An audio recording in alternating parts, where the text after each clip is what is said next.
नमस्कार, स्वागत है आपका हमारे इस YouTube चैनल पर। मैं मुनमुन श्रीवास्तव आपका हार्दिक अभिनंदन करता हूं। अंबेडकर यूनिवर्सिटी कश्मीरी गेट ने आज अपना एडमिशन ब्रोशर लॉन्च किया और हमारे साथ बात करने के लिए मौजूद हैं बी आर अम्बेडकर यूनिवर्सिटी की वाइस चांसलर प्रोफेसर अनु सिंह लाठर। स्वागत है प्रोफेसर लाठर हमारे चैनल पर।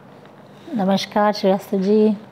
मैम, आज जो है वो फिर से एक इतिहास रचा, क्योंकि 3 लाख से अधिक जो है वो स्टूडेंट्स ने फिर CUT में अंबेडकर यूनिवर्सिटी के लिए अपना इंटरेस्ट दिखाया है जी। तो एक बिल्कुल जिसे कहते हैं कि एक टॉडलर यूनिवर्सिटी में स्टूडेंट्स का इतना इंटरेस्ट क्यों हो रहा है?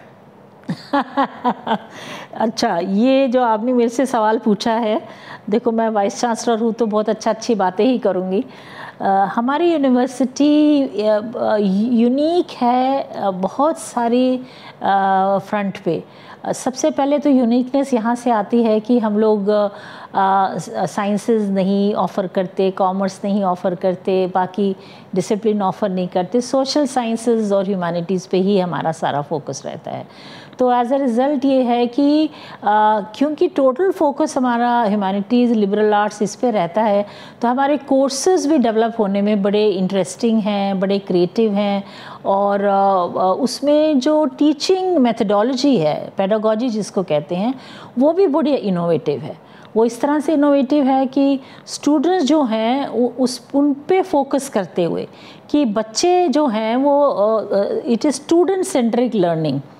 टीचिंग लर्निंग में एक तो क्या होता है कि टीचर सेंट्रिक टीचिंग होती है, एक होता है स्टूडेंट सेंट्रिक लर्निंग। तो स्टूडेंट सेंट्रिक लर्निंग पे हमारा यहाँ जोर रहता है और बहुत इनोवेटिव कोर्सेज और प्रोग्राम्स हम ऑफ़र करते हैं।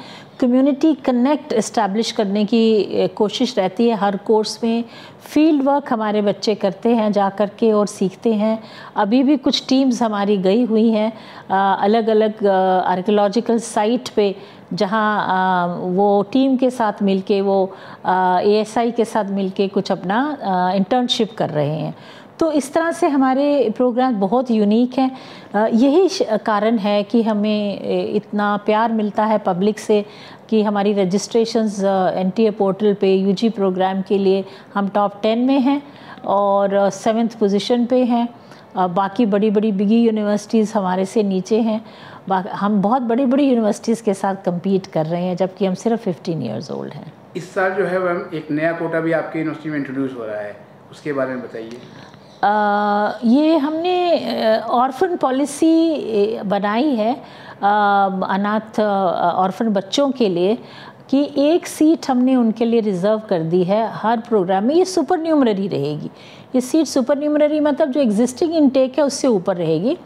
तो हर प्रोग्राम में एक ऑर्फन बच्चे के लिए हमने सीट रिज़र्व कर दी है और 45 टोटल प्रोग्राम्स हम UG PG में ऑफ़र करते हैं। तो 18 UG के प्रोग्राम हैं और 27 हमारे PG के प्रोग्राम हैं। तो ये 45 के 45 में हम जो है 45 सीट्स समझ लीजिए ऑर्फन बच्चों के लिए है। और ये पूरा आइडिया हमारे मन में आया कोविड के दौरान। उस दौरान हम इसको इम्प्लीमेंट करना चाहते थे, इसको पॉलिसी लेवल पे ला के इम्प्लीमेंट करते हुए हम इसी ईयर इसको हम एक्चुअल में ला पाए। और इस बार हमें लगता है कि रिस्पांस अच्छा रहेगा। और अगर ये अच्छा रहा रिस्पांस तो हम अगले साल आने वाले वर्षों में 2-2 सीट कर देंगे, एक मेल के लिए एक फ़ीमेल के लिए। ऐसा भी सोच विचार हम कर रहे हैं। PG लेवल पे आपके यहाँ MA public finance public policy शुरू कर रहे हैं आप लोग, उसकी फ़ीस वगैरह क्या होगी मैम?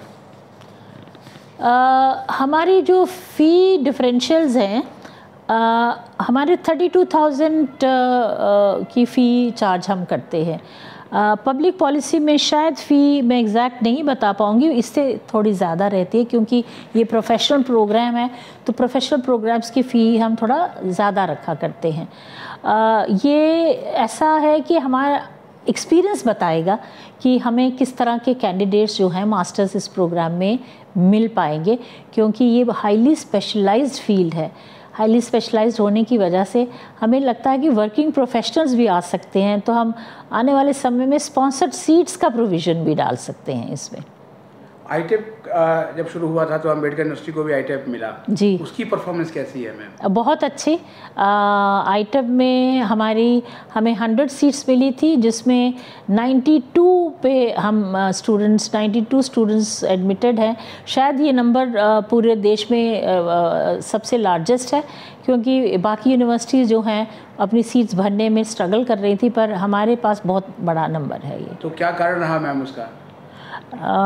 कारण ये रहा, एक तो अम्बेडकर यूनिवर्सिटी अपना अच्छा ब्रांड है, दूसरा हमारे पास जो फैकल्टी बहुत जो है वो ट्रेंड है, उनका कंसेप्चुअल लेवल से लेकर के हायर लेवल तक की अंडरस्टैंडिंग जो है आईटेप प्रोग्राम की बहुत अच्छी रही सदा से। और हमारे कुछ टीचर्स जो हैं आईटेप के कोर्सेज बनाने में भी उनका बहुत योगदान रहा है एनसीटीई के साथ। तो ऐसा लगता है कि जब कोर्स वगैरह डिज़ाइन हुए और वो बने, उसका जो एक्चुअल फ्लेवर था वो उन्हें बहुत अच्छे से समझ आता था, तो वो भी बहुत बड़ी स्ट्रेंथ हमारे लिए यूनिवर्सिटी में रही। एक और आपके यूनिवर्सिटी में हमने अभी सुना इस प्रेस कॉन्फ्रेंस में कि सिंगल गर्ल चाइल्ड के लिए भी जो है वो एक सुपर न्यूमरी कोटा है। हाँ जी, वो भी है हमारे पास। वो हमारे कई सालों से, कई वर्षों से चल रहा है। तो सिंगल गर्ल चाइल्ड की भी एक सीट हम सुपर न्यूमरी सब प्रोग्राम्स में रखते हैं। अच्छा, तो उनको मैम कोई फीस वगैरह में भी छूट मिलती है या केवल सीट? नहीं, फ़ी में तो एज़ पर पॉलिसी ही रहता है। फ़ी वेवर की पॉलिसी है, अगर उसमें सिंगल गर्ल चाइल्ड फॉल करती है तो उसको वो पॉलिसी का बेनिफिट मिलता है, पर उसके लिए सिर्फ रिजर्वेशन ऑफ सीट है। अम्बेडकर यूनिवर्सिटी की प्लेसमेंट की क्या स्थिति है मैम? प्लेसमेंट की स्थिति हम जैसे बताया मैंने कि सोशल साइंसेस डोमेन में हैं, तो हमारे लिए कॉर्पोरेट प्लेसमेंट्स लेना और एम्प्लॉयर को कन्विंस करना जो है बड़ा चैलेंजिंग रहता था। पर हमने अलग से एक डिवीज़न फुल टाइम इस पे काम करता है, और हमारे पास इस साल 92 कंपनीज़ जो हैं वो कैंपस में प्लेसमेंट के लिए आई हैं, और सोशल साइंसेस से भी हमारे बच्चों की प्लेसमेंट हो रही है। मैनेजमेंट में तो होती ही है, और हमारे स्कूल ऑफ वोकेशनल स्टडीज़ में बहुत अच्छी प्लेसमेंट होती है। साइकोलॉजी में 100% प्लेसमेंट जाता है। स्कूल ऑफ ह्यूमन इकोलॉजी में हायर एजुकेशन के लिए बच्चे जाते हैं, क्योंकि वो रिसर्च बेस्ड है, और बहुत सारे बच्चे हमारे इंडिया से बाहर पीएचडी करने के लिए जाते हैं। तो बहुत एवेन्यूज़ हमारे स्टूडेंट्स के लिए प्लेसमेंट में खुले हैं। यूजी और पीजी के लिए तो मैम जो है वो पोर्टल लॉन्च लगभग हो गया है। पीएचडी की क्या स्थिति है? पीएचडी की अभी हमने कल ही फाइनल लिस्ट लगाई है, लास्ट लिस्ट लगाई है, जिसमें हमने एडमिशन्स क्लोज़ की हैं। कल फाइनल लिस्ट लगा दी है। अब हमने इस साइकिल में 177 सीट्स अनाउंस की थी, और उसमें हमारे प्रोसेस कंप्लीट हो गया है। तो ये बच्चे अब कोर्स वर्क के लिए अब हमारे पास आएंगे। और जून का जो सत्र है उसमें एनटीए ने सीयूटी पीएचडी के लिए अनाउंस किया है। हम अब डायरेक्ट उसको सब्सक्राइब करेंगे, और फिर ऑल इंडिया बेसिस पे हम स्टूडेंट्स को लेना चाहेंगे। एक और भी चीज़ है मैम, जो है वो जो पेरेंट्स ने मुझे बताई थी कि कैंपस अपना नहीं होने की वजह, कैंपस छोटा होने की वजह, धीरपुर कैंपस की क्या स्थिति है मैम? धीरपुर कैंपस और रोहिणी कैंपस दोनों की स्थिति सिमिलर ही है। हमारा ईएफसी में प्रपोज़ल पास हो चुका है। उसके बाद स्टैट्यूटरी क्लियरेंसेस जो लेते हैं, फायर की लेते हैं, फॉरेस्ट की लेते हैं, बाकी सारी वो सब हमने ले ली हैं, और सब कुछ रेडी होके कैबिनेट नोट के साथ गवर्नमेंट के पास हमारी फ़ाइल पड़ी है। तो जैसे ही वो डिसीजन लेते हैं तो कंस्ट्रक्शन का काम हम शुरू कर देंगे। बहुत बहुत धन्यवाद मैम हमें समय देने के लिए। Thank you so much.